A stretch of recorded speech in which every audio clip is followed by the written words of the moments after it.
Gracias, muy buenas tardes y bienvenidas y bienvenidos todos a esta conferencia del día de hoy. Tengo el gusto de presentar al doctor Óscar Núñez Baena. Él es originario de Cuernavaca, Morelos, es licenciado en Derecho por la entonces Escuela de Derecho y Ciencias Sociales, hoy Facultad de Derecho y Ciencias Sociales de la Universidad Autónoma del Estado de Morelos. Es quinta generación de maestros en Derecho con fase terminal en Derecho Civil por conducto de la División de Estudios de Posgrado de la actual Facultad de Derecho y Ciencias Sociales de la propia institución. Es maestro en Derecho Procesal Laboral por el Centro de Estudios en Posgrado. También es doctorado en Derecho Laboral por el Instituto de Posgrado en Derecho. También ha realizado diversos seminarios, diplomados y estudios en materia de derecho laboral, derecho procesal laboral, seguridad social y juicio de amparo, entre otros más, en instituciones de renombre. Igualmente, ha trabajado para la Administración de Justicia Laboral en la entidad, en la Junta Local de Conciliación y Arbitraje del Estado de Morelos y en sus especiales, desempeñándose como oficial, actuario, auxiliar jurídico, secretario de Acuerdos F, secretario auxiliar de la Junta Local, secretario general y presidente de la Junta, secretario general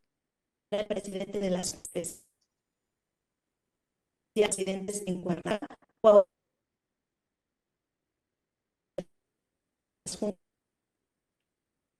Eso fue la señal. Autla y Moros. De la Junta de social, derecho individual del trabajo, derecho colectivo del trabajo, en instituciones tales como el Centro Internacional de Estudios Superiores, en la Facultad de Derecho y Ciencias Sociales de la Universidad Autónoma del Estado de Morelos y en el Colegio de Juristas. Desde 1998 y al mes de octubre de 2021 se ha dedicado al litigio en las materias laboral y seguridad social. Es miembro del Colegio Morelense de Abogados del Trabajo y de la Seguridad Social, en el que hoy día ejerce el cargo de vicepresidente de su comité directivo. Y a partir del 3 de noviembre de 2021 es juez especializado del primer Tribunal Laboral del primer Distrito Judicial en materia de trabajo del Poder Judicial del Estado de Morelos, con residencia en Cuernavaca, Morelos. Como ustedes pueden ver, bueno, tiene un amplio currículum del el doctor y a continuación le cedo el uso de la voz para esta gran conferencia. Bienvenido, doctor, y adelante. Muchísimas gracias. Gracias a todos ustedes. Muy amable con la institución que me hace el honor de invitarme para que platiquemos, realmente platiquemos sobre este tema que me ha sido solicitado, la conciliación en sede judicial. Empezaría yo señalando que derivado del diagnóstico que hizo el CIDE en 2015, se llegó a la conclusión de que en el sistema tripartito, la conciliación ya no era considerado como un instrumento o una herramienta eficaz para la solución de los conflictos, lo que en cierta medida abonó para que posteriormente se hiciera una reforma trascendental a nuestro sistema de justicia laboral. Primeramente, con la reforma de 24 de febrero de 2017, al artículo 123, apartado A, en su fracción 20ª, y posteriormente en su reforma reglamentaria de 1 de mayo del 2019, en donde las funciones fundamentales que históricamente vinieron desempeñando las juntas de conciliación y arbitraje, ahora se dividen y se encargan a dos instituciones específicas para ello. Primeramente, la conciliación, considerada ahora como un ejercicio profesional especializado, metódico, y además con la utilización de las herramientas necesarias que han aportado los medios alternativos de solución de controversias, a través de la creación a nivel federal del Centro Federal de Conciliación y Registro Laboral, y en las entidades federativas sus similares centros de conciliación laboral. Mas, sin embargo, el ejercicio de la conciliación no se agota con este procedimiento prejudicial, sino que también ha sido considerado por el legislador secundario para que tenga una gran utilización en sede judicial. A fin de explicar lo anterior, me permitiré a continuación proyectar unas imágenes con el fin de que ponga a todos ustedes en contexto de lo que ha sido la conciliación en el derecho laboral a lo largo de la historia, por lo menos sistematizadamente, de nuestro derecho laboral mexicano.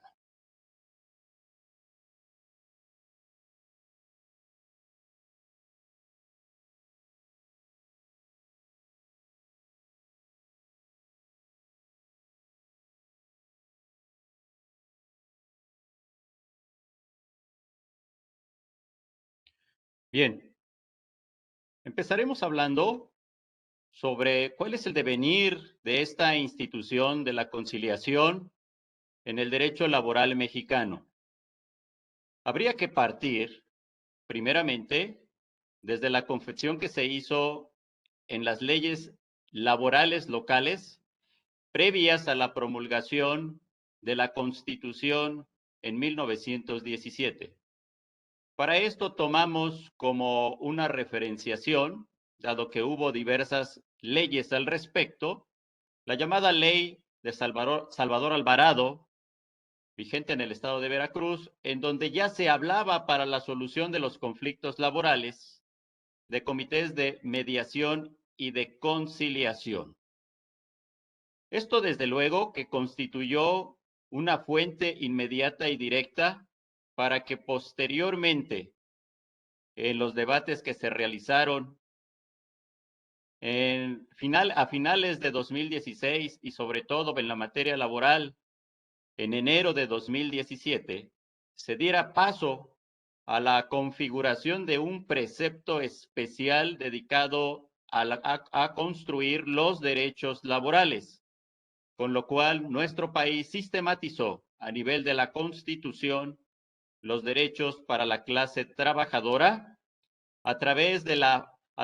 artículo 123 constitucional. En su redacción original, el artículo 123 mencionado estableció en la fracción 20ª que la solución de las diferencias o los conflictos entre el capital y el trabajo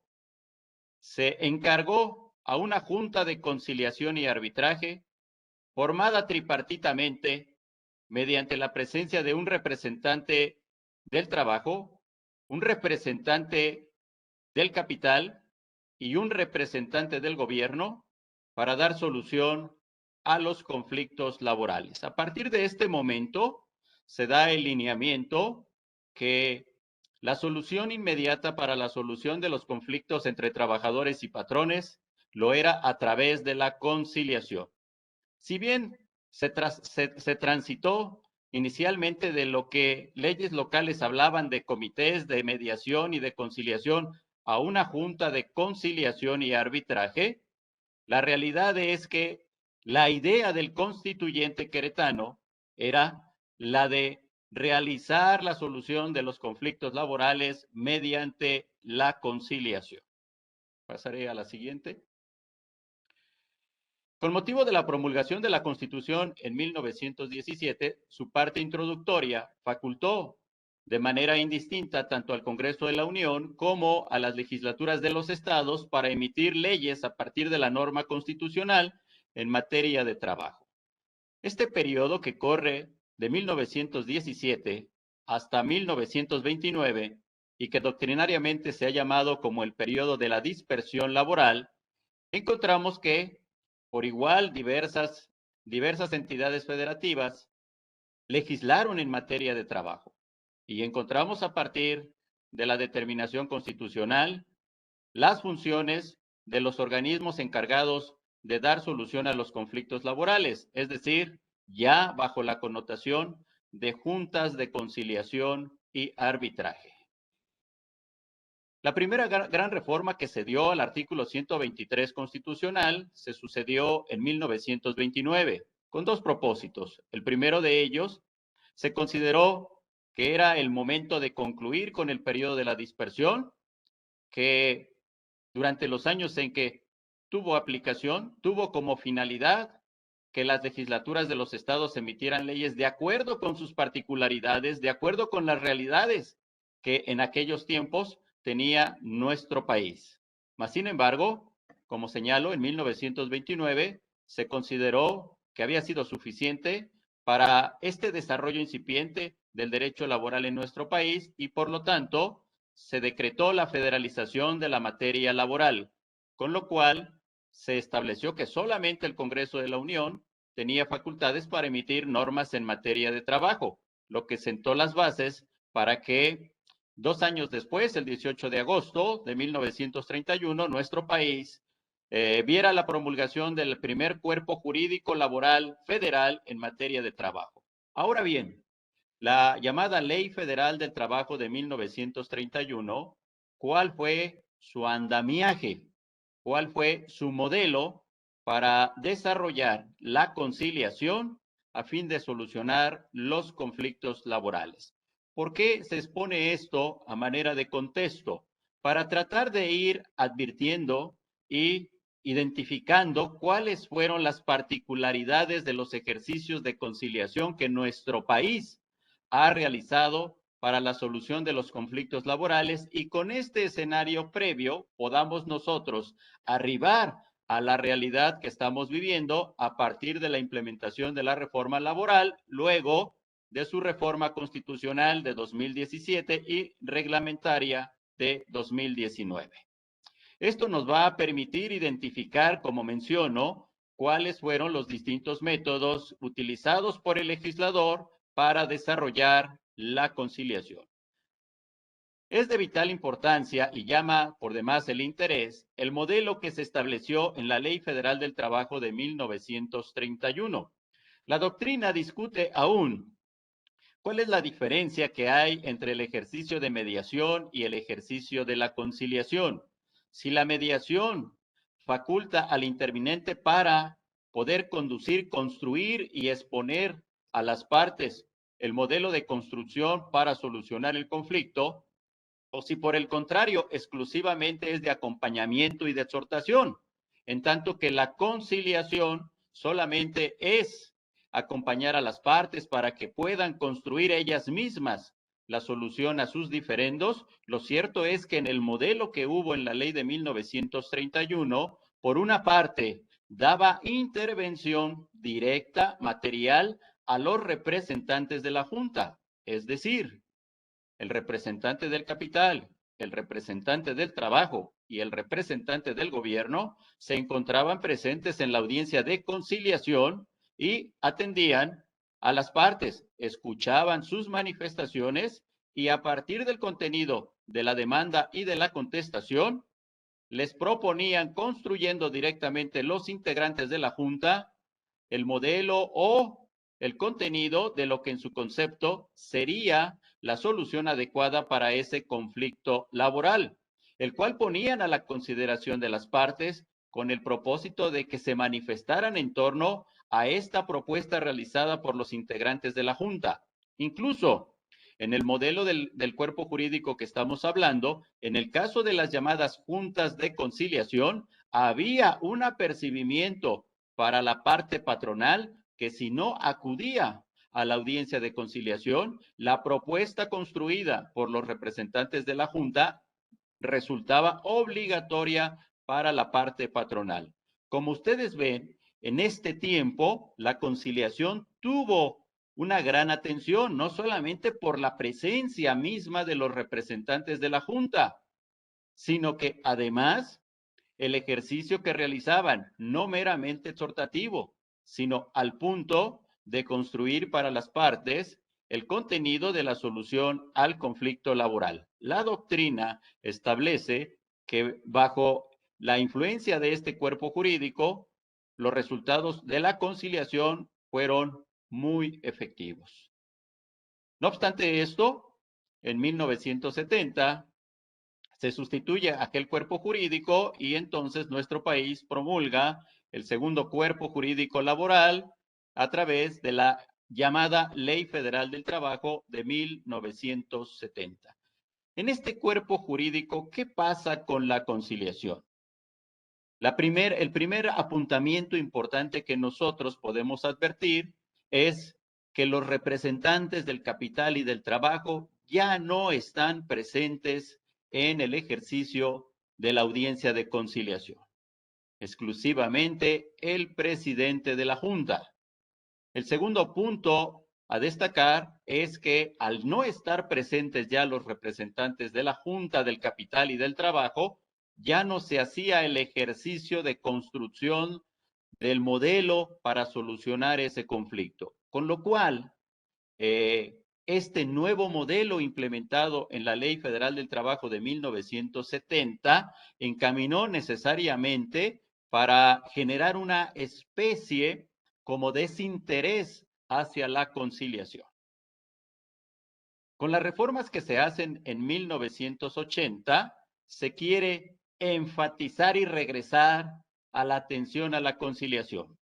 Al reformarse procesalmente el llamado juicio individual ordinario, se establece por una parte que la audiencia que anteriormente se componía de dos audiencias, una primera audiencia de 2 etapas y una segunda audiencia de una etapa, la primera de conciliación, demanda y excepciones, las que con la reforma de 1980 se subsumen para una sola audiencia tripartita, una sola audiencia triestadial, en donde se celebraba la conciliación, demanda y excepciones, ofrecimiento y admisión de pruebas. La reforma trajo consigo en el artículo 876, fracción primera, una primera nota distintiva. Mandataba a las partes para comparecer personalmente, sin asesores, sin abogados, sin apoderados, sin representantes.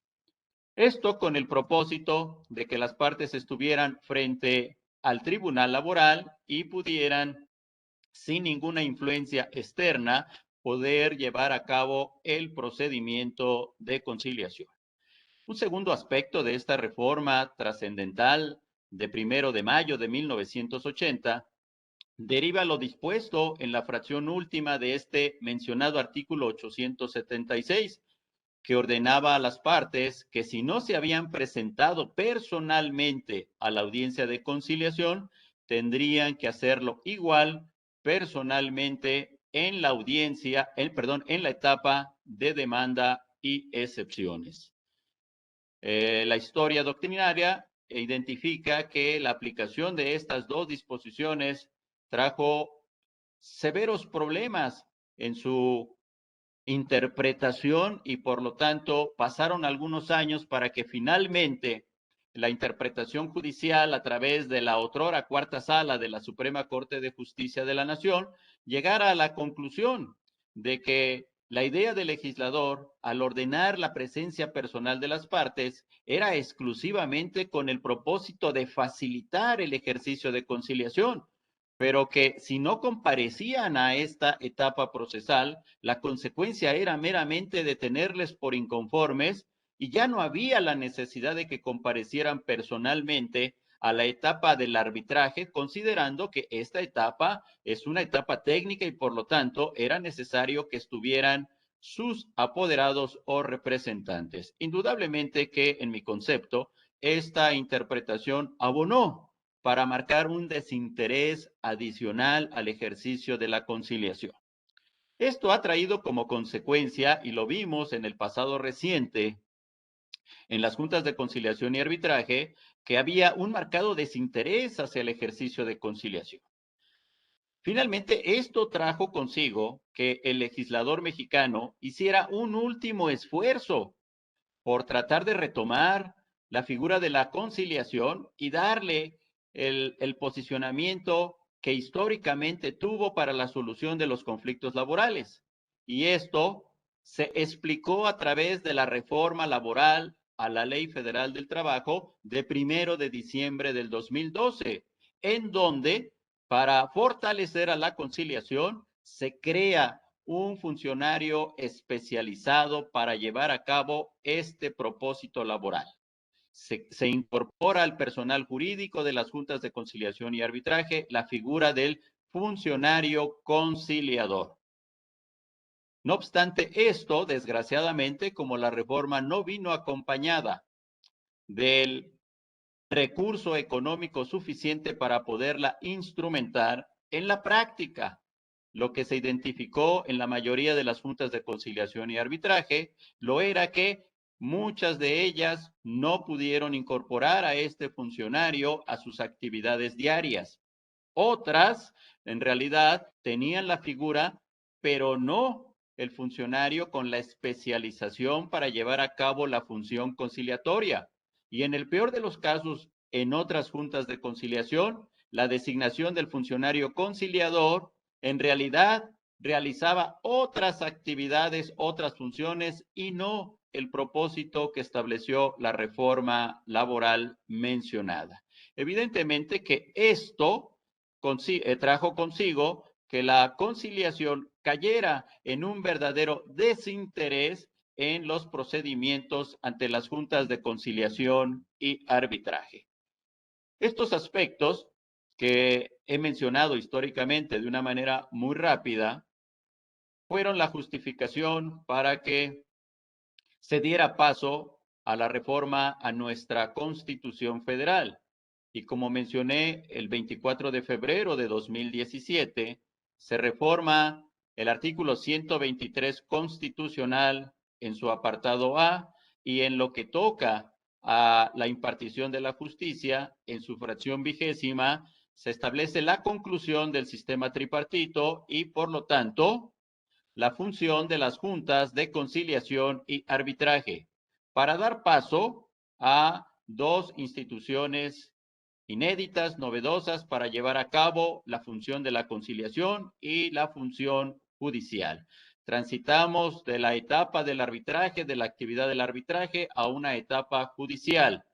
Y de esta manera, para llevar a cabo la función conciliatoria, se crean los organismos especializados con los atributos y las capacidades técnicas, económicas, materiales, de gestión necesarias para llevar a cabo de una manera profesional, de una manera moderna, con la utilización de las herramientas necesarias en concordancia con la reforma dada al artículo 17 constitucional, párrafo 3º, para establecer la utilización plena de los medios alternativos de solución de controversias. Y con este propósito se crea a nivel federal el Centro Federal de Conciliación y Registro Laboral y para las entidades federativas los centros de conciliación locales. Se sentaron estas bases constitucionales y posteriormente, el 1 de mayo del 2019, se da la reforma al cuerpo jurídico reglamentario, es decir, a la Ley Federal del Trabajo, en donde el legislador secundario plasma ya, desarrolla el procedimiento que ha de seguirse ante los referidos centros de conciliación. Más sin embargo, la idea del legislador secundario no fue concluir ni agotar la conciliación exclusivamente como un procedimiento fuera del contexto judicial, como un procedimiento prejudicial o como un procedimiento distinto a la función ante los tribunales laborales, sino que, por el contrario, el legislador atinadamente estableció que en sede judicial la conciliación sigue siendo una herramienta por excelencia para la solución de los conflictos y por lo tanto ahora desde la sede extrajudicial como también en sede judicial quienes operamos la aplicación de la norma nos damos a la tarea de exhortar a las partes para llegar a la solución de su conflicto laboral. Se tiene un estimado que la reforma laboral en materia de la conciliación y consecuentemente en la solución de los conflictos laborales deba tener desde la óptica de la participación de los centros de conciliación laborales una efectividad por lo menos entre un 60 y 70%, considerando que el procedimiento dedica el tiempo suficiente para este propósito, pero también se cuenta con el perfil del funcionario que tiene las herramientas necesarias para desarrollar de manera adecuada el ejercicio de la conciliación, conociendo cuáles son los conocimientos en materia de derechos humanos, conocer el derecho laboral, así como las técnicas para la implementación de la solución de conflictos. De esta suerte, se tiene que la reforma descansa en dos pilares fundamentales. Por una parte, el de la conciliación, pero también, y no menos trascendente para lo que aquí estamos mencionando, la sede judicial. Ahora bien, si esto tiene el resultado que se espera, entonces la conciliación no solamente tendrá un efecto positivo desde el punto de vista cuantitativo, es decir, que la mayoría de los conflictos vean solución en los centros de conciliación laborales, pero asimismo tendrá un éxito desde el punto de vista cualitativo, considerando que el ejercicio que se lleve a cabo es profesional y por lo tanto con pleno respeto para los derechos humanos, sobre todo de la clase trabajadora. Pero como les comento, la función de la conciliación no se queda exclusivamente en los centros de conciliación laboral, sino que también se ha instruido por el legislador para que se haga uso de ella en la sede judicial. ¿Dónde encontramos nosotros la fundamentación o el basamiento para sostener que la conciliación también es una herramienta necesaria que debe ser atendida por la autoridad judicial dentro de los procedimientos jurisdiccionales? En este sentido, nosotros debemos mencionar primeramente al artículo 685, en donde se establecen los distintos principios que norman el derecho procesal laboral, dentro de los cuales ahí está determinado el principio conciliatorio. Asimismo, el legislador incorporó a nuestro cuerpo jurídico dos disposiciones novedosas. La primera de ellas, el artículo 774 bis, que entre otras cosas que reglamenta, establece que los convenios a los que lleguen las partes como resultado de la conciliación son óptimos para dar conclusión a los conflictos laborales. Y finalmente, en el artículo 873, letra K, segundo párrafo, se instruye a los operadores jurídicos para buscar en todo momento la conciliación entre las partes. Esto nos permite a nosotros establecer que sí hay una base judicial para que en el desarrollo de los juicios laborales en los tribunales o los juzgados especializados se lleve a cabo la conciliación. Ahora bien, ¿cómo y dónde vamos a llevar a cabo en sede judicial este ejercicio de conciliación? Primeramente hay que tomar en consideración cuáles son los distintos procedimientos que se contienen en el derecho adjetivo laboral. Y nosotros aquí identificamos los siguientes procedimientos. Primeramente, el procedimiento ordinario. Si se hace un análisis con detenimiento, la construcción topográfica y la secuencia que tiene las fases del procedimiento ordinario, una primera fase escrita y posteriormente una fase oral con dos audiencias, una audiencia preliminar y una audiencia de juicio, parecería ser que el legislador no se permitió establecer un momento concreto o especial en donde pueda llevarse a cabo la conciliación, de tal manera que esto pudiera imaginarse desde dos ópticas o interpretarse desde dos ópticas. La primera de ellas es que pudiera sostenerse que el legislador no dijo en qué etapa específica, en qué momento procesal oportuno hay que hacer uso de la conciliación. Pero también por la otra, nosotros podemos sostener que entonces el legislador dejó la facultad para los operadores jurídicos a fin de llevar a cabo la conciliación en cualquier momento, en cualquier etapa dentro del procedimiento ordinario. Aquí me he permitido yo señalar la audiencia preliminar. ¿Por qué señalo la audiencia preliminar? En el estado de Morelos, al menos, nosotros hemos considerado que es un primer momento idóneo para poder exhortar a las partes a fin de que puedan celebrar pláticas conciliatorias, considerando que en la etapa escrita, por regla general, no han tenido oportunidad de estar frente a frente. Y esto lo permite la etapa oral con la celebración de la audiencia preliminar. Asimismo, en esta audiencia preliminar ya tiene intervención el juez, lo que puede provocar que para las partes haya un escenario óptimo a fin de poder llevar a cabo una conciliación. Al final les comentaré cuáles han sido nuestros resultados de nuestra experiencia en los tribunales del estado de Morelos. También tenemos el procedimiento especial.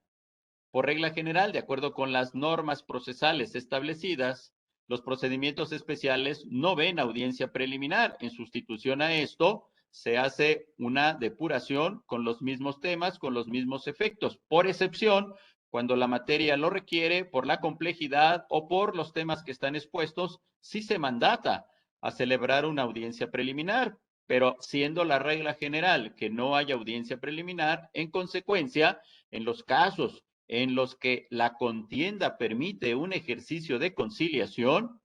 considerando que el artículo 892 de la Ley Federal del Trabajo establece un listado amplio de cuáles son los distintos conflictos que se tramitan mediante las reglas del procedimiento especial, se ha considerado que el momento oportuno para llevar a cabo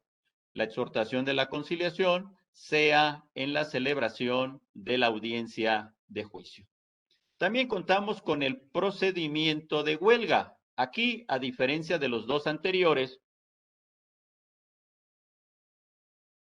sí está expresamente ordenado por el legislador que el Tribunal Laboral lleve a cabo una audiencia de conciliación. Pero aún más, conforme el artículo 921 bis, que también se incorpora con esta reforma laboral, a este ejercicio de conciliación para los sujetos colectivos de la relación de trabajo, se agrega el acompañamiento, la presencia y las herramientas que proporciona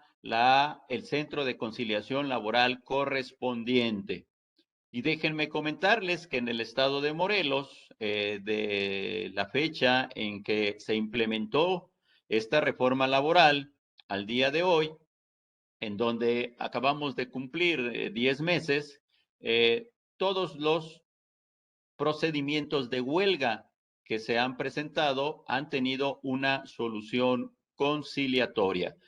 destacando el gran apoyo que ha proporcionado el Centro de Conciliación Laboral del Estado de Morelos. De tal manera que, por lo que corresponde a estos procedimientos colectivos,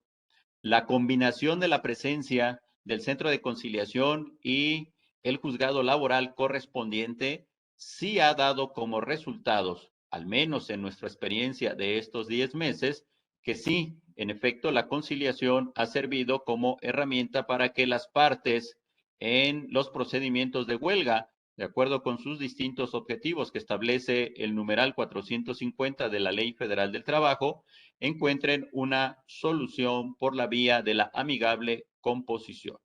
Aparte de los procedimientos de huelga, también tenemos los procedimientos de naturaleza económica, en donde, de acuerdo con los artículos 901 y 906 de nuestro cuerpo jurídico laboral, se reconoce que previamente a realizar el procedimiento en donde se conozcan las situaciones económicas de las empresas o los establecimientos, las partes puedan llegar a un arreglo conciliatorio sobre la materia del conflicto de naturaleza económico. Finalmente, aún en el caso de que estemos ya en ejecución, el legislador ha permitido a través del artículo 945 y como se hacía desde el tiempo de las juntas de conciliación y arbitraje, que las partes puedan llegar a soluciones amigables mediante el establecimiento de las medidas de cumplimiento a los convenios, anteriormente a los laudos y actualmente a las sentencias que dictan los tribunales laborales. Como ustedes pueden ver, La conciliación es un agente que está presente constantemente aún en sede judicial. Ahora bien, hemos establecido que en el estado de Morelos se lleva a cabo el ejercicio de exhortación para conciliar a las partes. Generalmente lo estamos haciendo en un primer encuentro en los juicios individuales ordinarios o en los procedimientos ordinarios en audiencia preliminar. No obstante eso, si en audiencia preliminar no se alcanzó un resultado óptimo, volvemos a reiterar la exhortación en audiencia de juicio. En tanto que en los procedimientos especiales lo hacemos en audiencia de juicio y si por excepción hubo necesidad de citar a las partes a audiencia preliminar, y la materia del procedimiento especial permite una solución negociada, exhortamos a las partes para que puedan hacerlo. Bien, ¿quién debe llevar a cabo la exhortación y la conducción a las partes para que puedan llegar a un arreglo conciliatorio? De la experiencia que se ha visto en las primera y segunda etapa de implementación de la reforma laboral, la primera a partir de 2020, la segunda de 2021 para acá,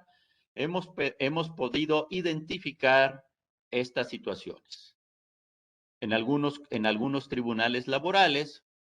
la conciliación la lleva a cabo un agente externo. ¿Quién es ese agente externo? Bueno, los funcionarios de los centros de conciliación laboral. En algunos tribunales se ha tenido una especie como de réplica a lo que vemos en los procedimientos de huelga y lo han llevado a los procedimientos ordinarios. Es decir, que se solicita la colaboración del funcionario del centro de conciliación laboral correspondiente para que acompañe al juzgador y en audiencia preliminar pueda intervenir exhortando a las partes para que puedan llegar a un arreglo conciliatorio. Asimismo, se ha advertido que en otros lugares, en otros tribunales, se ha sugerido que esta función conciliatoria de exhortación la lleve a cabo el secretario instructor. Las razones que se explican para esta situación es que el secretario instructor solamente intervino tomando decisiones en la etapa escrita del juicio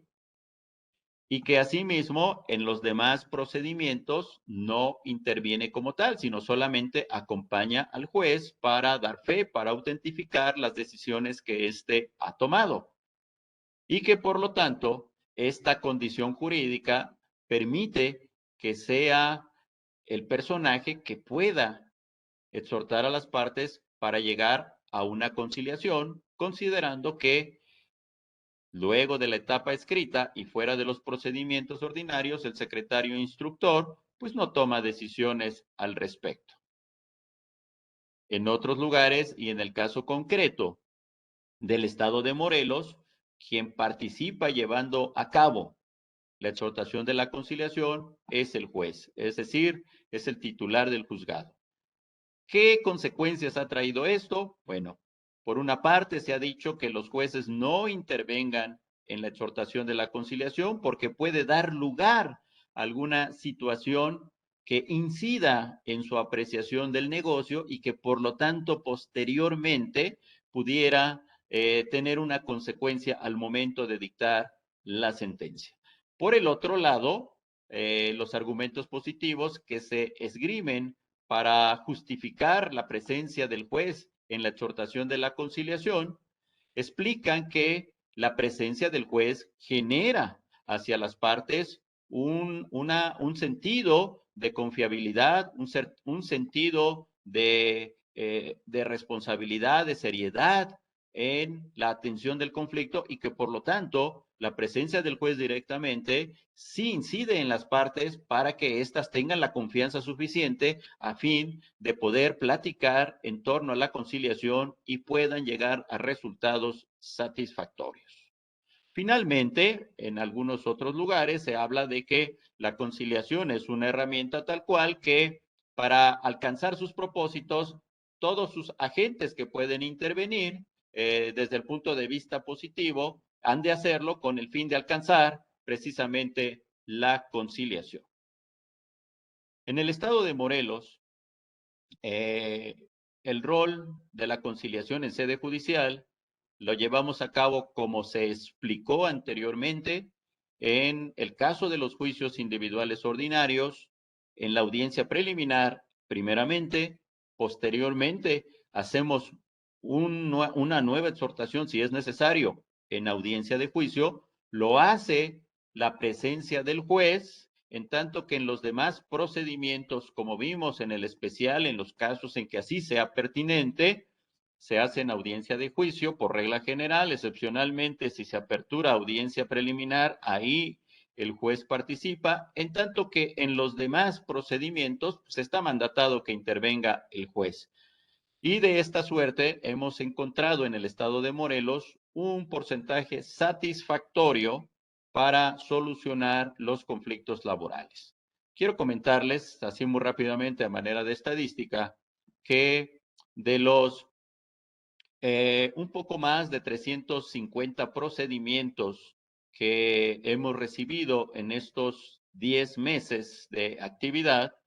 tenemos más o menos, hasta el corte que se hizo el mes pasado, sin considerar lo que llevamos de este mes, 45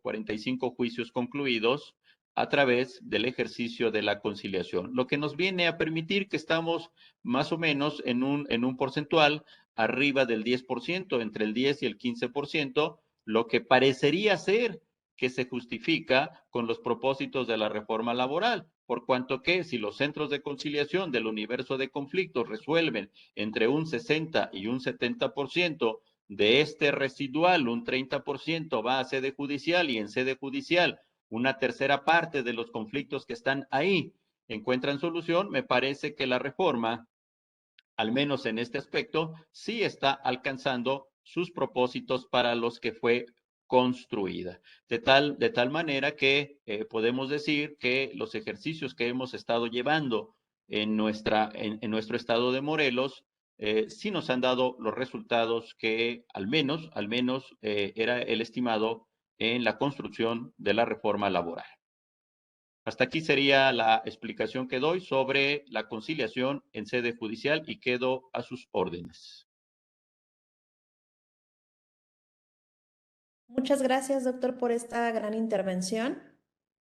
Estamos en espera de algunas preguntas que nos pueda hacer nuestra audiencia. Y bueno, déjenme comentarles que el tema de la conciliación es muy importante, tal como nos lo ha expuesto nuestro ponente el día de hoy. Y más que nada, pues recordar que la conciliación no es algo, no es una figura reciente, sino que tiene una historia tal como nos la ha contado nuestro ponente y que es uno de los pilares principales de, pues ahora sí que esta reforma laboral. Una de las preguntas que tenemos por aquí es que, de acuerdo con su experiencia, doctor, ¿cuáles son las principales habilidades que debe tener aquella persona que se encarga de la conciliación para lograrla con éxito? Cuando se presenta algún asunto, cuál podría decirnos usted que podría ser como el secreto para llevar a cabo una conciliación exitosa?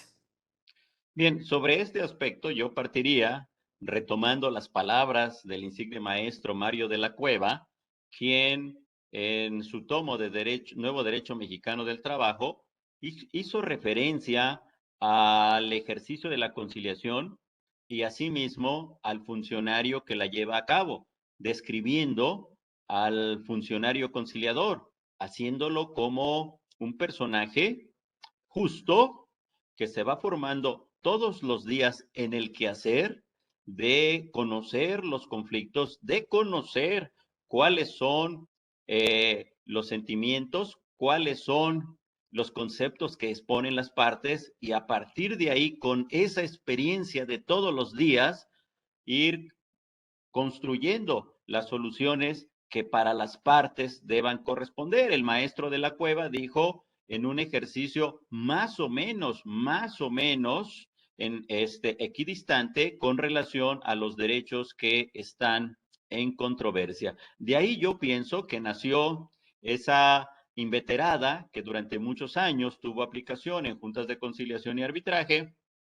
sobre lo que el argot hablaba de los 45 días. Realmente Mario de la Cueva nunca dijo 45 días. Él dice que será más o menos de acuerdo con las características que tenga el conflicto y que el funcionario conciliador en su quehacer diario va identificando. ¿Qué habilidades necesita el juzgador? Desde luego, el conocimiento del conflicto. Enseguida, el conocimiento de los derechos humanos, el conocimiento del derecho laboral y sobre todo advertir cuando estamos en presencia de derechos insolutos de la clase trabajadora, cuando estamos en presencia de derechos que están subyúdices y que por lo tanto son susceptibles de entrar en una negociación y finalmente, bueno, pues utilizar las herramientas necesarias de las técnicas de solución de los conflictos, entre ellos pues el escuchar, el poder hacer lluvia de ideas, el intercambiar puntos de vista, el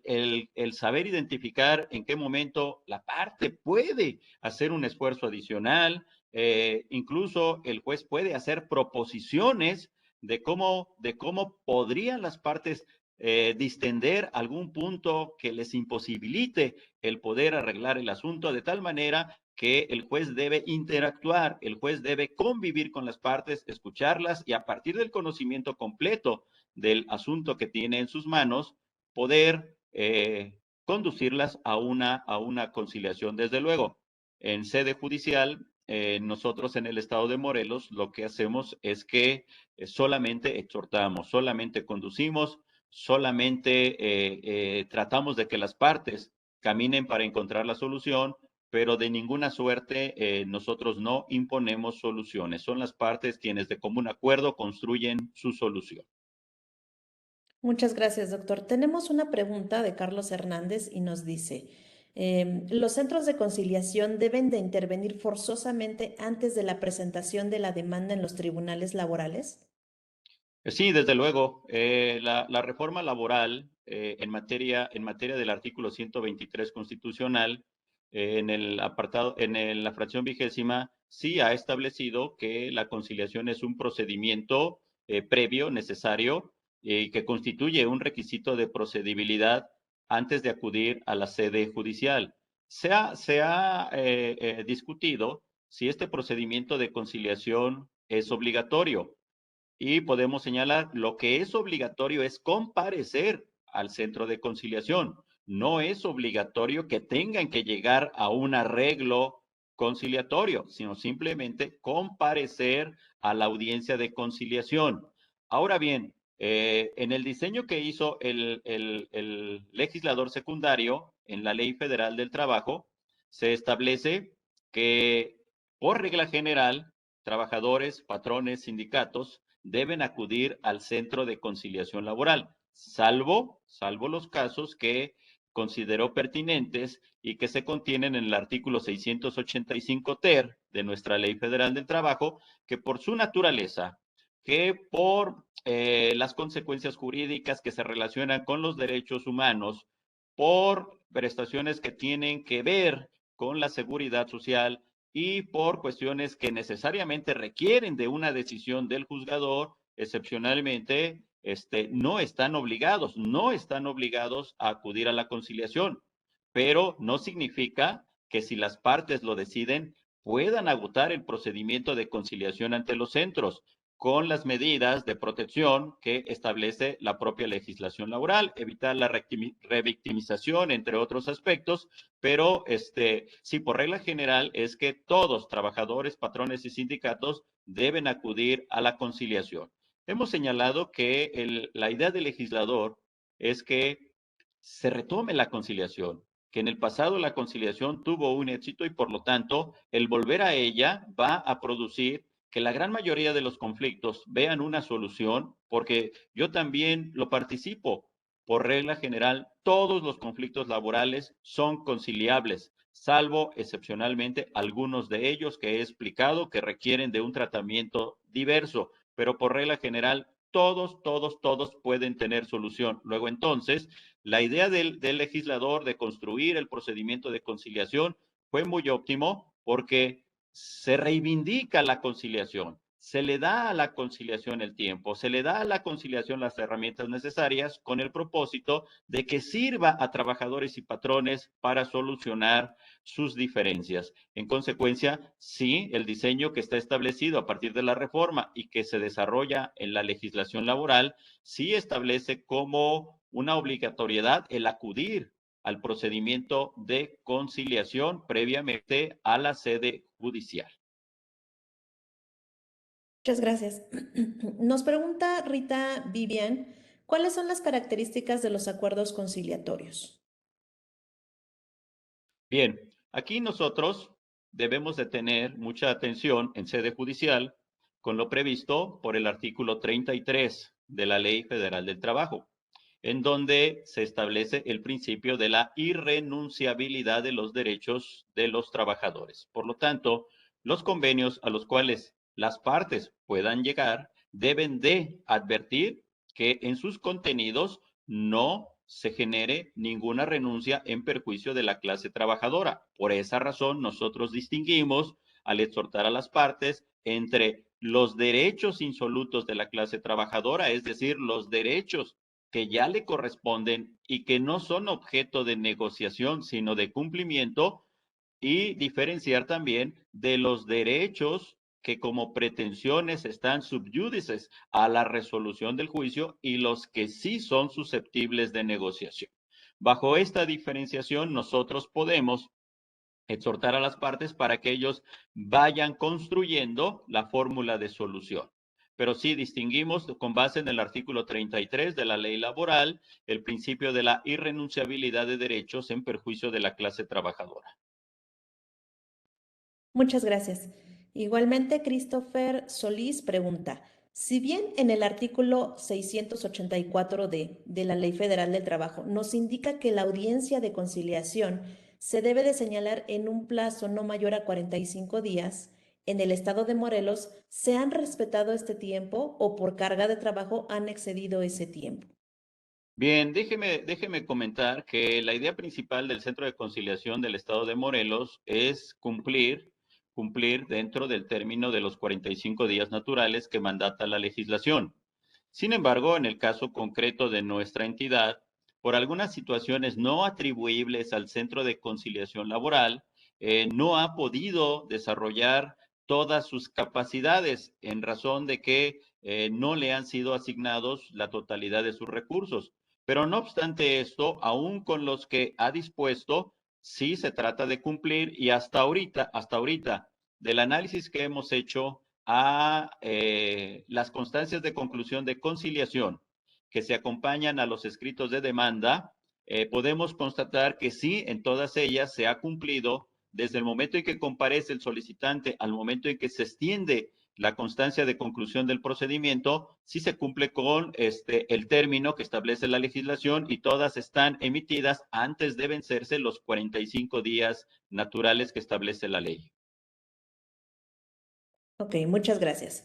Igualmente, Mario Arturo Reza nos pregunta, ¿de qué manera el funcionario judicial puede privilegiar los derechos del trabajador en la conciliación sin que la conciliación per se signifique la renuncia o condonación de cantidades a cargo del patrón? Porque la conciliación pareciera a priori una desventaja económica para el trabajador. No, de ninguna manera nosotros permitimos que se hagan compensaciones, ni tampoco que se produzca la renuncia de derechos de los trabajadores. Es muy probable, algunos asuntos tienen la complejidad que integran dos materias. La materia primera, la que expone el trabajador, generalmente pues aduce alguna infracción a sus derechos que motivó la existencia del conflicto, pero también al comparecer al juicio, el patrón al defenderse puede reconvenir y entonces encontramos dos materias, la materia que expone el trabajador y la materia que expone el patrón. Bueno, en los ejercicios de conciliación cuidamos los dos aspectos y tratamos de que se solucionen sin que esto implique ni renuncia a los derechos de los trabajadores ni tampoco ejercicios de compensación, porque esto traduciría un perjuicio para los trabajadores. Sí, dijéramos así, es una luz que está prendida constantemente para nosotros en el sentido de que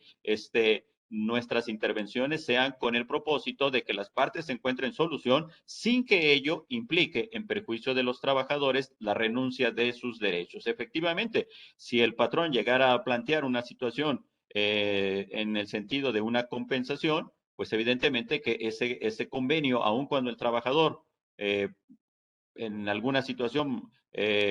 pretendiera admitirlo, tendríamos que explicarle perfectamente bien la situación, incluso si está asistido de su apoderado legal, este tendría que intervenir. Si no tiene apoderado legal o el apoderado legal no quiere defender los derechos del trabajador, bueno, pues en términos del 695 bis tendríamos que pedir la intervención de la Procuraduría de la Defensa del Trabajo con el fin de que se garanticen plenamente los derechos del trabajador. Pero no, hasta ahorita no, nosotros no permitimos esta situación que los trabajadores, sus derechos que ya tienen adquiridos, puedan ser objeto de una compensación respecto de adeudos o de reclamaciones que haga el patrón. De ninguna manera. En todo momento nosotros cuidamos la defensa de los derechos de la clase trabajadora. Gracias. En relación con este tema, pregunta Darío García. Dada la naturaleza de las prestaciones de seguridad social, al ser derechos ya adquiridos por los trabajadores, ¿considera correcta la resolución de la segunda sala de la Suprema Corte de Justicia de la Nación al resolver la controversia de tesis 360 diagonal 2021 que refiere que las prestaciones de seguridad social son conciliables?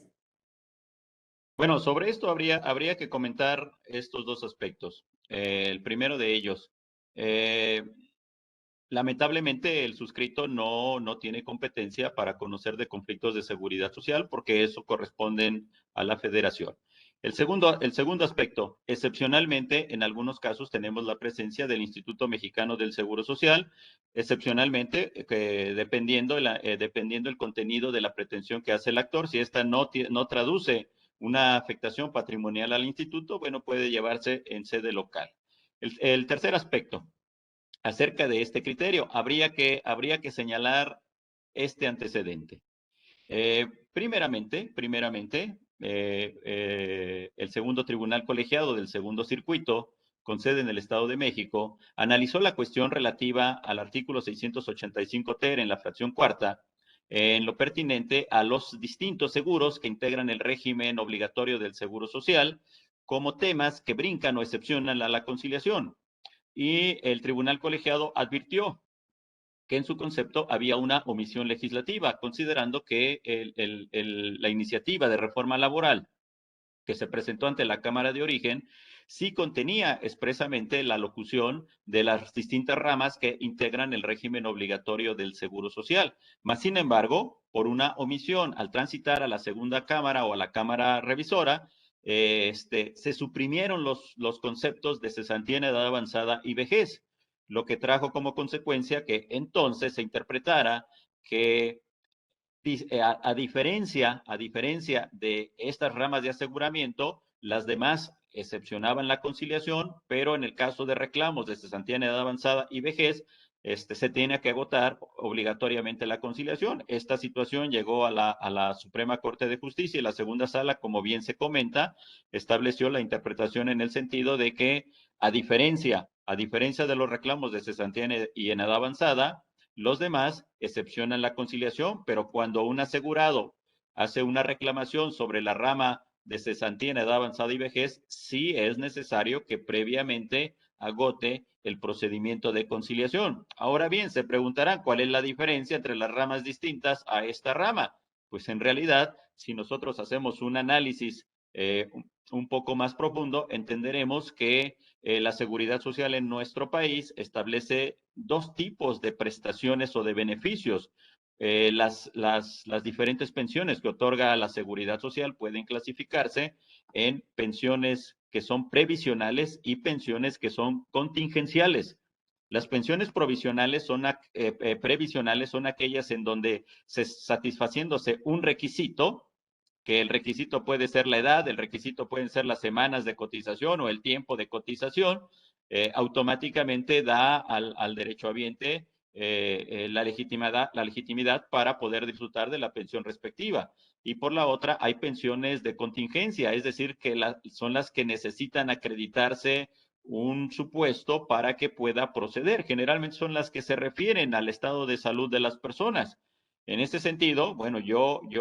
hubiera inferido que las pensiones, que los reclamos de pensiones en materia de cesantía en edad avanzada y vejez, sí son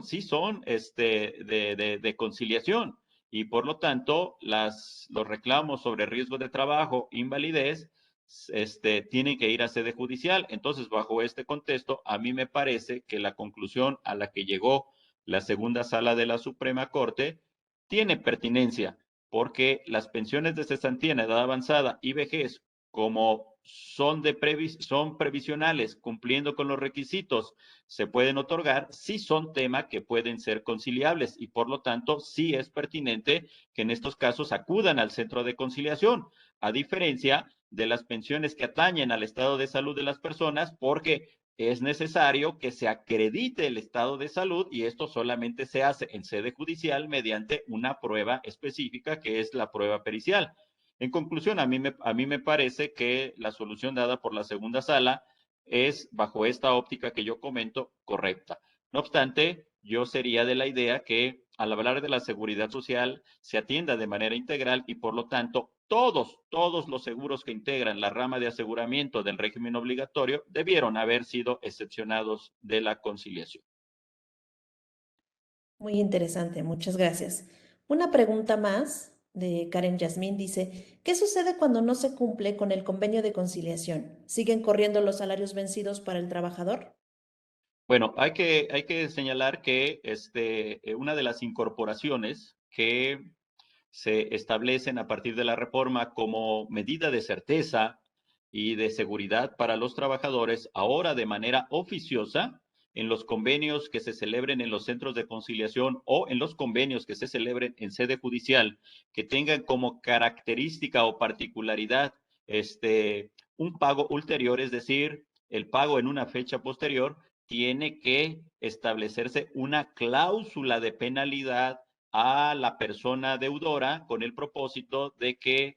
si no cumple en la fecha señalada, se agregue esta pena establecida ahora por Ministerio de Ley. Generalmente, pues es el salario del trabajador. No hablaríamos de salarios caídos, hablamos, por el contrario, de una pena que está ya incorporada al cuerpo jurídico por determinación del legislador. Sí, sí se incorpora, si lo observamos en los centros de conciliación, se agrega esta pena y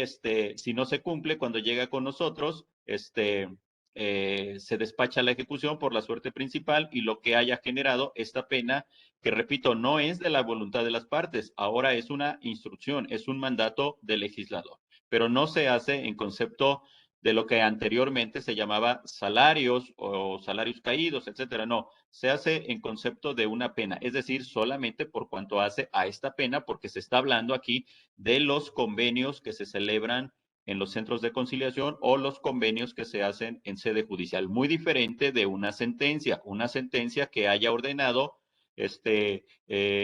condena sobre salarios caídos. Bueno, eso, los salarios caídos tienen su tratamiento conforme el artículo 48, su limitación temporal y posteriormente, pues el interés tal y como en el método ahí está establecido. Muchas gracias, doctor. En el proceso de conciliación, nos pregunta Alejandro Vázquez, ¿cuál sería la participación del asesor jurídico?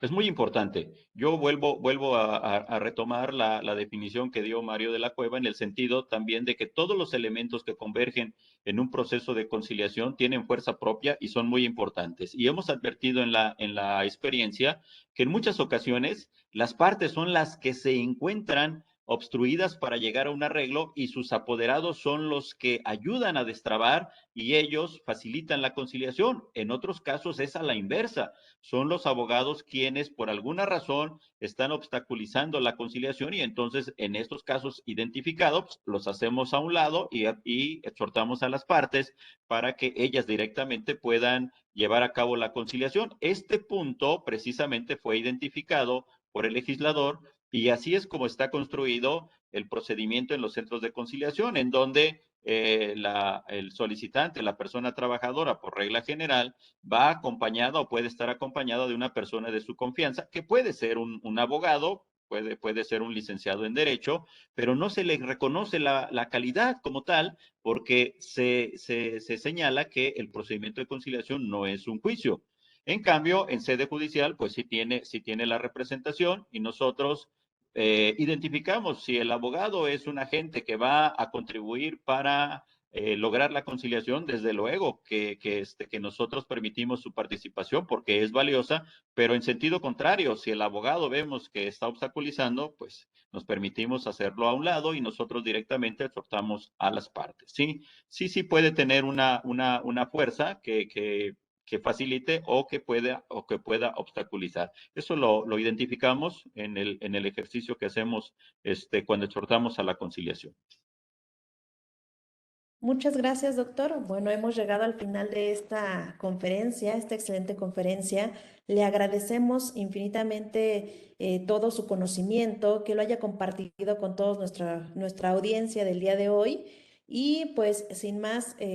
nos despedimos de este gran evento. Y aprovechamos también para invitarlos a la siguiente conferencia, la cual lleva por título La persona trabajadora en el hogar a la luz de la Ley del Seguro Social y la Ley Federal del Trabajo. Dentro de 8 días estará acompañándonos la doctora Lilia García Morales, que es catedrática de la Facultad de Derecho de la UNAM. Bueno, muchísimas gracias a todos y que tengan excelente noche.